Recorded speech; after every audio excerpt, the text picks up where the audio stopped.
दुनिया भर में टैरिफ लागू करने वाले डोनाल्ड ट्रंप बहुत बड़ी मुश्किल में फंस सकते हैं। पूरी दुनिया में अमेरिका के खिलाफ एक बड़ा मोर्चा तैयार हो रहा है। डोनाल्ड ट्रंप के दुश्मन तो यहाँ तक कह रहे हैं कि वर्ल्ड वॉर करवाना चाहता है। जब दुनिया में कई वॉर जोन रीएक्टिव हो चुके हैं, गोले बारूद वाले युद्ध से लेकर टैरिफ वाली जंग छिड़ चुकी है, तब सवाल उठ रहा है कि क्या डोनाल्ड ट्रंप दूसरे कार्यकाल की शुरुआत में ही फेल हो गए हैं? क्या अमेरिका का सुपर बॉस युद्ध वाले फ्रंट पर सुपर फ्लॉप साबित हुआ है? अमेरिका से दुश्मनी फिर से रिकॉर्ड तोड़ रही है। खामेनेई से लेकर जिनपिंग और पूरा यूरोप ट्रंप के खिलाफ खड़ा हो रहा है। क्या यह माना जाए कि अब अमेरिका की कोई नहीं सुन रहा? दुश्मन ही अब ट्रंप के खिलाफ नहीं, बल्कि अमेरिका के पुराने साथी भी अब बागी हो चुके हैं और सबके टारगेट पर अब डोनाल्ड ट्रंप है। ट्रंप ने जहां जहां युद्ध की आग बुझानी चाहिए, वहीं से तेज धार वाले चाकू अब ट्रंप पर वार कर रहे हैं। डोनाल्ड ट्रंप ने 20 जनवरी को दूसरी बार राष्ट्रपति पद की शपथ ली और 2 महीने के कार्यकाल में ट्रंप ने 2 बड़े वॉर जोन में आग बुझाने की कोशिश भी की।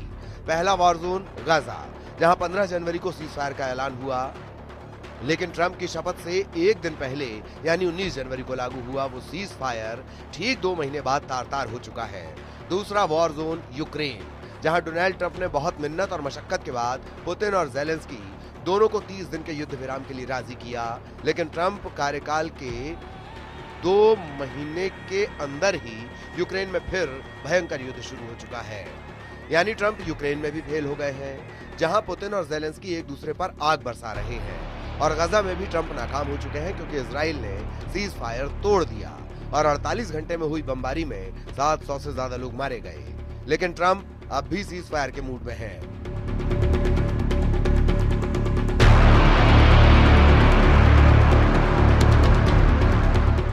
अमेरिकी राष्ट्रपति डोनाल्ड ट्रंप ने कहा है कि हम बहुत सी जगह युद्ध विराम करने जा रहे हैं, सब बहुत अच्छी तरह से चल रहा है। दोनों तरफ के सैनिकों ने एक दूसरे पर बंदूकें तानी हुई थीं, बहुत से सैनिक घिरे हुए थे।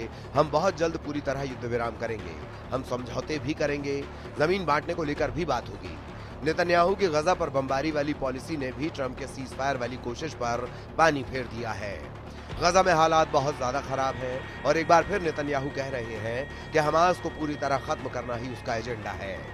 इजराइल की सेना फिर से उत्तरी और दक्षिणी गजा के बॉर्डर को लांघकर हमास को तलाश कर रही है। नेतन्याहू के टैंक बचे कुचे गाजा को फिर से रौंदने को तैयार हैं, लेकिन असली एक्शन में तो उनके फाइटर जेट हैं, जिन्होंने फिर से टनों बारूद की बरसात गजा पर शुरू कर दी है।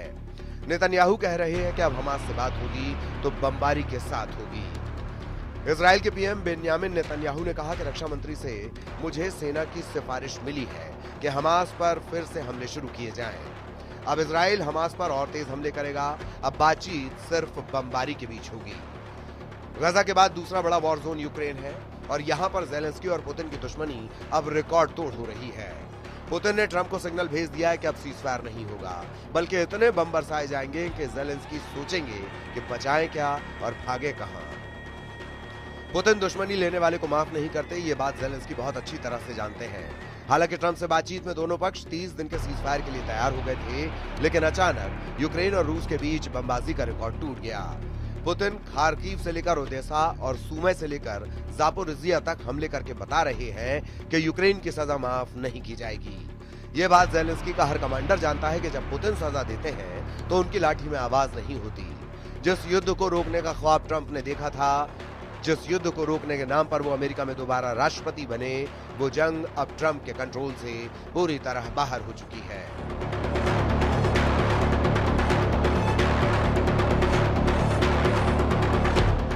डोनाल्ड ट्रंप के सामने जो वॉर जोन एक्टिव थे वो अब भी बरकरार हैं।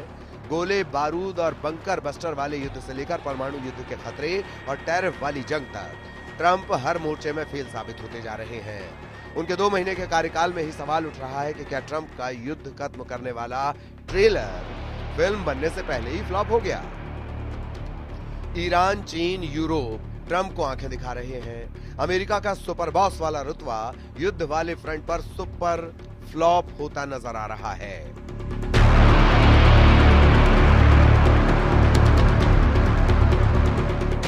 ईरान के सर्वोच्च नेता अली खामेनेई ने कहा है कि अमेरिका को पता होना चाहिए कि ईरान को डराने से कुछ नहीं होगा। ईरान ने कभी युद्ध शुरू नहीं किया, लेकिन अगर कोई बुरे इरादों से काम करता है तो उसे सख्त सजा मिलेगी। ईरान के सर्वोच्च नेता अली खामेनेई बार बार बता रहे हैं कि अमेरिका चाहे जितनी बड़ी ताकत हो, डोनाल्ड ट्रंप चाहे जितने बड़े डील मेकर हो, ईरान उनके साथ समझौता नहीं करेगा। वैसे ट्रंप को ईरान ही नहीं, यूरोप भी आंख दिखा रहा है।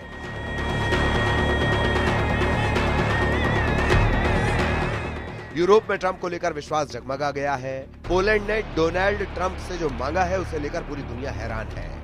पोलैंड अब खुद पुतिन को परमाणु टक्कर देने वाला लॉन्च पैड बनना चाहता है। वो इसलिए क्योंकि यूरोप में ट्रंप को लेकर भरोसा शून्य लेवल तक पहुंच चुका है। पूरे नेटो को सुरक्षा की नई गारंटी की जरूरत है और पुतिन से बचने के लिए एटम बम ही सबसे बड़ी गारंटी माना जा रहा है। इसीलिए पोलैंड के राष्ट्रपति आंद्रे दूदा चाहते हैं कि डोनाल्ड ट्रंप अपना एटम बम उन्हें सौंप दें, यानी अमेरिका अपने परमाणु बम पोलैंड में तैनात कर दे। दूदा के मुताबिक बिना परमाणु हथियारों के रूस को रोकना मुश्किल है। पोलैंड के राष्ट्रपति आंद्रे दूदा ने कहा है कि शांति तभी मुमकिन है जब उसके पीछे ताकत हो, ताकि हमलावर को रोका जा सके। अगर युद्ध को रोका नहीं जा सकता तो शांति बहाली के लिए न्याय के साथ साथ ताकत की भी जरूरत होती है। पोलैंड की दलील ये कि पुतिन अपने परमाणु हथियारों को बेलारूस में तैनात कर चुके हैं। ऐसे में पोलैंड भी परमाणु बम की मेजबानी के लिए तैयार है।